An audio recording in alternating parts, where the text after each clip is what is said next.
Hi friends, ഇന്ന് നമ്മൾ നമ്മുടെ മല്ലു സീരീസ് ചാനലിൽ ഈ ഒരു ഡ്രാമയുടെ അടുത്ത പാർട്ടാണ് കാണാൻ പോകുന്നത്. ഈ പാട്ടിൻ്റെ സ്റ്റാർട്ടിങ് സീൻ തന്നെ കാണിക്കുന്നത് നമ്മുടെ സാക്കി ആട്ടോ. അവൻ അന്ന് രാത്രി ആ ഒരു ഓഫീസ് റൂമിൽ തന്നെയാണ് സ്റ്റേ ചെയ്തേക്കുന്നത്.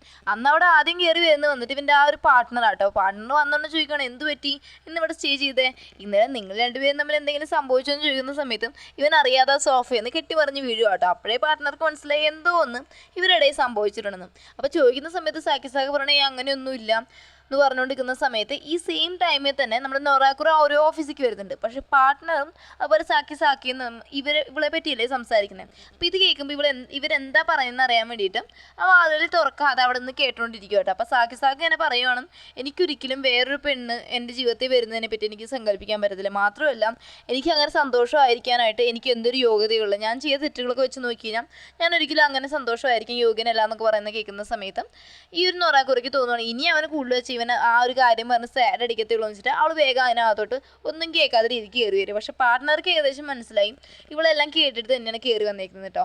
മാത്രമല്ല ഇവൾ പെട്ടെന്ന് ഇങ്ങനെ കയറി വന്നപ്പോൾ ഫേസ് ചെയ്യാനുള്ള ബുദ്ധിമുട്ടാണെന്ന് തോന്നുന്നു. അവൻ വന്ന് ഞാൻ മുഖം കഴുകിയില്ല, മുഖം കഴുകിയിട്ട് വരാമെന്ന് പറഞ്ഞിട്ട് അങ്ങോട്ട് പോവാണ്. ഇനിയാണെങ്കിൽ അവൻ മുഖം കഴുകി തിരിച്ചു വരുമ്പോഴേ പറയുവാണ് ഇവനെ കാണാനായിട്ടൊരു സ്പെഷ്യൽ ആൾ അങ്ങളുടെ മോളുടെ പേര് വന്നിട്ട് സുഭാസ് എന്ന് കേട്ടോ. അപ്പോൾ അവൾ ഇവിടെ വന്നേക്കും. അപ്പോൾ അവളെ വിളിച്ചിരുത്തിയിട്ട് നമ്മുടെ സാക്കി നൊറാക്കുറയും കൂടിയിട്ട് എന്താ സംഭവങ്ങൾ എന്തിനെ വീട്ടിൽ നിന്ന് ഇറങ്ങി വന്നതെന്നൊക്കെ ചോദ്യം ചോദിക്കും കേട്ടോ. അപ്പോൾ നമ്മുടെ ഈ സുഭാഷിക്ക് വന്നിട്ട് ഒരു അലർജി ഉണ്ട്. ഈ പൊടിയും കാര്യങ്ങളൊന്നും അവൾക്ക് പറ്റത്തില്ല, പെട്ടെന്ന് അലർജി വന്ന് അവൾക്ക് വയ്യാതാവും. അപ്പോൾ അതുകൊണ്ട് തന്നെ അവളുടെ അമ്മ ഇവൾ പുറത്ത് ലോങ് ഒന്നും വിട്ട് പഠിപ്പിക്കാനുള്ള ഒരു ഐഡിയ ഇല്ല.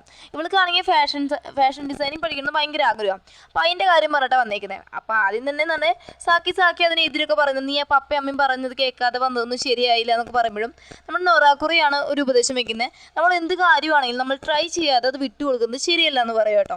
പക്ഷേ ഇത് വന്നിട്ട് നല്ലപോലെ നമ്മുടെ സാക്കിയുടെ മനസ്സേ പതിയും. അപ്പോൾ അവന് ലാസ്റ്റ് ഓക്കെ നമ്മുടെ നൊറാക്കുറ തന്നെ അങ്ങനെ പറയുന്നു, പിന്നെ എന്താണെന്നാ ശരി നമുക്ക് ട്രൈ ചെയ്ത് നോക്കാതെ ഗ്യൂപ്പ് ചെയ്യേണ്ടെന്ന് ലാസ്റ്റ് സാക്കിയും പറയുന്നിട്ട് അവിടെ നിന്ന് പറയുന്നത്, ശരി നീ എന്തായാലും വന്നില്ല, അപ്പം എൻ്റെ വീട് ഞാൻ ഇച്ചിരി വൃത്തിയാക്കി ഇട്ടല്ല, നിന്നെ കൊണ്ടേ സ്റ്റേ ചെയ്യിപ്പിക്കാൻ പറ്റത്തില്ലെന്ന്.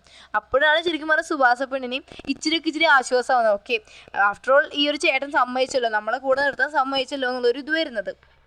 ഇനി പിറ്റേന്നാണെങ്കിൽ ഇവൾക്ക് കുറച്ച് കോളേജസ് ഒക്കെ നോക്കാൻ വേണ്ടിയിട്ട് അതിനെപ്പറ്റിയൊക്കെ അന്വേഷിക്കാൻ വേണ്ടി പോകണമല്ലോ. അപ്പോൾ ആദ്യം വന്നിട്ട് ഇവളെ വന്നിട്ട് നമ്മുടെ സാക്കി ആദ്യം നൊറാക്കുറയുടെ കയ്യിൽ ഏൽപ്പിക്കും. അത് കഴിഞ്ഞ് ലാസ്റ്റ് വൈകിട്ടാവുന്ന സമയത്ത് ഇവൾക്ക് തിരിച്ച് പോകുന്ന സമയത്ത് നമ്മുടെ സാക്കി പറയും, ശരി ഞാൻ അവളെ കൊണ്ടാക്കിക്കോളാം എന്ന് പറഞ്ഞിട്ട് പോകുന്നുണ്ട്. ലാസ്റ്റ് നമ്മൾ നൊറാക്കുറ ഓഫീസിൽ വരട്ടെ. അപ്പോൾ ഓഫീസിൽ വരുമ്പോഴേ പാർട്ട്ണർ ചോദിക്കുക എന്ത് പറ്റി സാക്കി എന്ത് ചെയ്യുന്നൊക്കെ ചോദിക്കുന്ന സമയത്ത് ഇവൾ പറയുകയാണെങ്കിൽ ഇങ്ങനെ അവളെ കൊണ്ടുപോയി യാത്ര അയക്കാൻ പോയതാന്ന് പറയണം.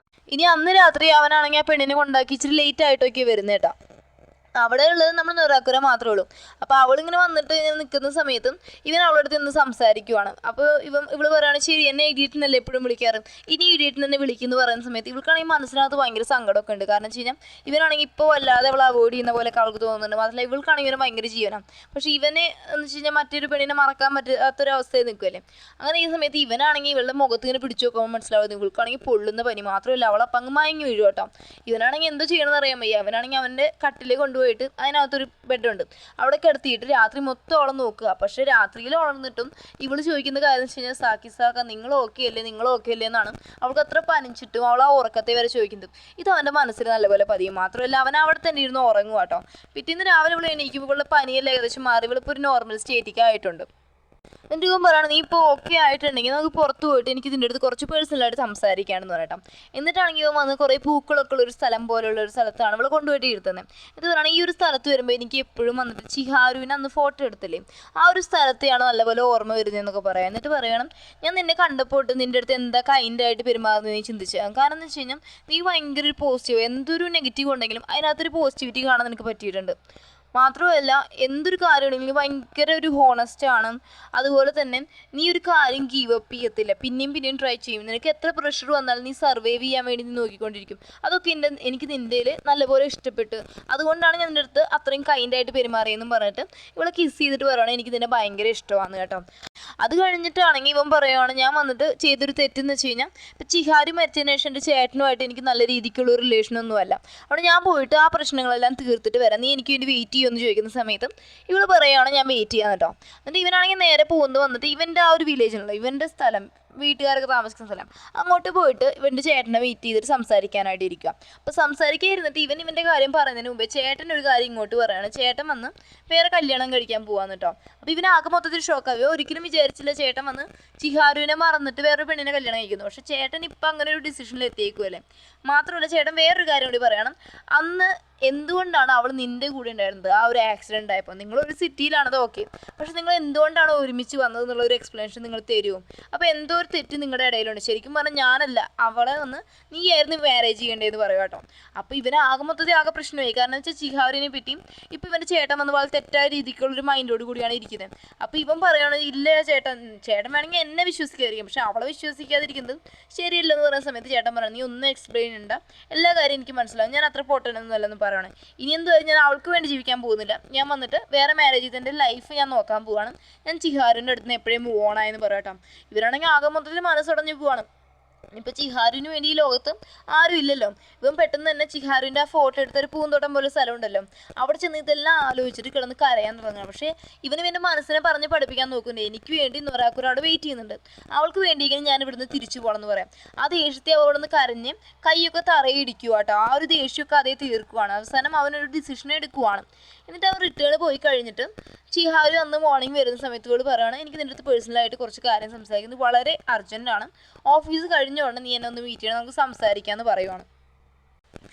എന്നിട്ടാണെങ്കിൽ ഇവള് വന്നിട്ട് കയ്യിൽ ഇച്ചിരി മുറിവൊക്കെ ആയതുകൊണ്ട് ഇവൻ വന്ന് തറയിലൊക്കെ ഇനി തട്ടി കറഞ്ഞിട്ടുള്ളതുണ്ട് കേട്ടോ. അപ്പോൾ ഇവള് അതിനുള്ള മരുന്നൊക്കെ വെച്ചിട്ട് ആ തുണിയെല്ലാം വെച്ച് കെട്ടിക്കൊണ്ടിരിക്കുന്ന സമയത്ത് ഇങ്ങനെ പറയുവാണ് എൻ്റെ ചേട്ടൻ വന്ന് വേറെ കല്യാണം കഴിക്കാൻ പോവാണ് എന്നുള്ള കാര്യം, നടന്ന കാര്യങ്ങളെല്ലാം തന്നെ പറഞ്ഞിട്ട് പറയാണ് എനിക്ക് വളരെയധികം സോറിയുണ്ട്. കാരണം എന്ന് വെച്ച് കഴിഞ്ഞാൽ എനിക്ക് ഇനി നിൻ്റെ കൂടെ റിലേഷൻഷിപ്പിലായിരിക്കാൻ സാധിക്കത്തില്ല, ചിഹാരുവിന് ആരും ഇല്ലാണ്ട് ഞാൻ അവൾക്ക് വേണ്ടി ജീവിക്കാൻ പോകാമെന്ന് പറയാം. അപ്പോൾ സത്യം പറയാം നമ്മൾ നൊറാക്കുരയുടെ ഒരു അവസ്ഥ ഒന്നും ആലോചിക്കണം. ഇവിടെന്ന് വെച്ച് കഴിഞ്ഞാൽ അത്ര ഇഷ്ടവനോ അതൊക്കെ ഓക്കെ, റിലേഷൻഷിപ്പിലായിട്ട് അവരൊരു ദിവസം പോലും ആ റിലേഷൻഷിപ്പ് മുന്നോട്ട് പോയില്ല. അപ്പോഴേക്കും ഇവൻ പറയുകയാണെങ്കിൽ ബ്രേക്കപ്പ് ചെയ്യാന്ന് പറയുന്നൊരു സിറ്റുവേഷനാണ്. അപ്പോൾ ഇവളാകെ മനസ്സോടെ. അപ്പോൾ അവൾ പറയുകയാണ് ഞാൻ പോവാണ്, എനിക്ക് ഇച്ചിരി അർജൻറ്റ് ഉണ്ട് പോവാമെന്ന് പറഞ്ഞിട്ട് അവിടെ നിന്ന് ഇറങ്ങി വന്ന് അവൾ പൊട്ടിക്കരയാൻ തുടങ്ങി. ഇതേ സമയത്തും ഇവനും ഇവൻ്റെ മനസ്സങ്ങ് ഓക്കെ ആക്കാൻ പറ്റാത്തതുകൊണ്ടാണ് ഇവനെ അവിടെ നിന്ന് കരയും. ഇവന് ശരിക്കും പറഞ്ഞാൽ നൊറാക്കുര ഇഷ്ടമാണ്, പക്ഷേ ആ ഒരു സംഭവത്തിന് മൂവ് ഓൺ ചെയ്യാനും പറ്റാത്തൊരവസ്ഥയിലാണ് അവൻ നിൽക്കുന്നത്. ഇനി പിറ്റേന്ന് ഓഫീസിൽ വരുമ്പോൾ ഇട്ടിട്ട് നമ്മൾ നൊറാക്കുര വന്ന് സാക്കി ഭയങ്കരമായിട്ട് അവോയ്ഡ് ചെയ്യുന്നുണ്ട് കേട്ടോ. ഓഫീസിലുള്ളവർ തന്നെ വിചാരിക്കും ഇവരുടെ ഇടയിൽ എന്തുകൊണ്ടായിട്ട് ഇവരിങ്ങനെ അവോയ്ഡ് ചെയ്യുന്നത്, എന്ത് ഇവരുടെ ഇടയിൽ പ്രശ്നം എന്നുള്ള രീതിക്കാണ് എല്ലാവരും നോക്കിക്കൊണ്ടിരിക്കുന്നത്. ഇനി അതിൻ്റെ പിറ്റേന്ന് കാണിക്കുവാണ് നൊറാക്കുര ഇങ്ങനെ ഓഫീസിൽ നിന്ന് വർക്ക് ചെയ്യുന്ന സമയത്ത് ഇവൻ വന്നൊരു ഫയൽ ഓഫ് ജോബ് വേക്കൻസി കൊണ്ടുവന്ന് ഇവൾക്ക് കൊടുത്തിട്ട് പറയുകയാണ് ഇതിൽ കുറേ ജോബ് വേക്കൻസീസ് ഉണ്ട്, നീ നിനക്ക് ഇഷ്ടമുള്ളത് നോക്കി നീ സെലക്ട് ചെയ്തോ, ഇവിടത്തേക്ക് നല്ല കംഫർട്ടബിൾ ആയിട്ടുള്ള സിറ്റുവേഷൻസ് കാര്യങ്ങളെല്ലാം അവിടെ കിട്ടും, നീ നോക്ക്. മാത്രമല്ല ഇവനൊരു ബണ്ണ് വാങ്ങിച്ചു കൊടുത്തില്ല, അത് വെച്ചിട്ട് പറയണം ഇത് നിനക്ക് വേണമെങ്കിൽ നീ എടുത്തോ, അല്ലെങ്കിൽ നിനക്ക് ഇഷ്ടപ്പെട്ടില്ലെങ്കിൽ നീ തൂക്കി എറിഞ്ഞോ കുഴപ്പമില്ല, പക്ഷെ ഞാൻ ഇത് എന്തായാലും ഇത് എൻ്റെ കയ്യിൽ കീപ്പ് ചെയ്യാൻ പോകുന്നില്ലെന്ന് പറഞ്ഞിട്ട് അതവിടെ വെച്ചിട്ട് പോകാട്ടോ. ഇവനാണെങ്കിൽ ഇത്രയൊക്കെ ചെയ്തില്ലേ, ഇവൾക്കാണെങ്കിൽ സത്യം പറഞ്ഞാൽ ദേഷ്യം അടക്കാൻ വരുന്നില്ല. ഇവൾ അത്രയും സങ്കടത്തിൽ ഇവൻ്റെ അടുത്ത് പറയുകയാണ് ഞാൻ എപ്പോഴും വിചാരിച്ചായിരുന്നു നിങ്ങളുടെ മനസ്സിൽ എനിക്ക് എന്തെങ്കിലും സ്ഥാനം കിട്ടുന്നു, ഇപ്പം എനിക്ക് മനസ്സിലായി ഞാൻ വിചാരിച്ചൊക്കെ തെറ്റാണ്, നിങ്ങളുടെ മനസ്സിൽ വേറൊരു പെണ്ണിന് ഇനി ഒരു സ്ഥാനം ഉണ്ടാകത്തില്ലെന്ന് എനിക്കിപ്പോൾ നന്നായിട്ട് മനസ്സിലായെന്ന് അവൾ പറയുവാണ് കേട്ടോ. അവനാണെങ്കിൽ അതിന് റിപ്ലൈ ഒന്നും കൊടുക്കാതെ അവിടെ നിന്ന് പോവാണ്. പക്ഷെ ആ ഒരു റൂമിൽ നിന്ന് പുറത്ത് വരുന്ന സമയത്ത് അവൻ പൊട്ടിക്കരയാൻ തുടങ്ങുക കേട്ടോ.